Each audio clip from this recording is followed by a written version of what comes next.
చేసుకోవడం ఎట్లాగంటే కలబంద ముందు శుద్ధి చేసుకోవాలి. బియ్యం కడుగులు ఏ రోజుకి ఆ రోజు వేయడం పారేయడం కొత్త ఒక 4-5 రోజులు చేసుకుని తీసేసి శుభ్రంగా కడుక్కొని ఎండబెట్టిన తర్వాత ఒక కేజీ కలబంద రసం కేజీ శిలాజిత్ రాళ్ళు అనుకో 4-5 లీటర్ల రసం పెట్టుకోవాలి.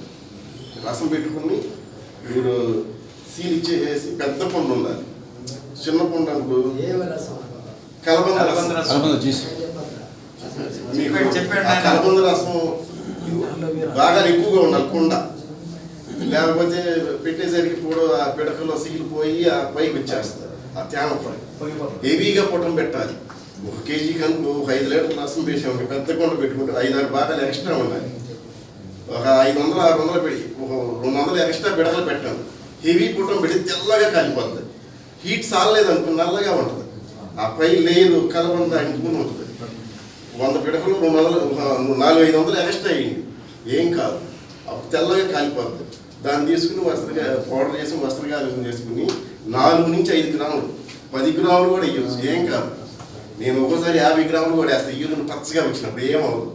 అసలు మందే కాదు శిలాజిత్ బసం.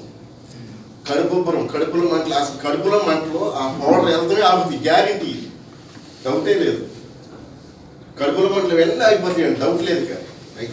అవి అల్సర్కి అద్భుతమైన మంది ఇది. యూరిన్లో సురుకుమంట 2 డోసులకు తగ్గిపోద్ది అంతే. యూరిన్లో సురుకుమంట మనం వేడి చేస్తున్నప్పుడు ఇదే సోరియాసిస్ వాటి మందులు ఇచ్చినప్పుడు ఈ శిలాజిత్ భస్మం ఇస్తే వేడి చేయదు బాడీకి. ఇది కూడా చర్మ వ్యాధుల మీద పనిచేస్తుంది. హీట్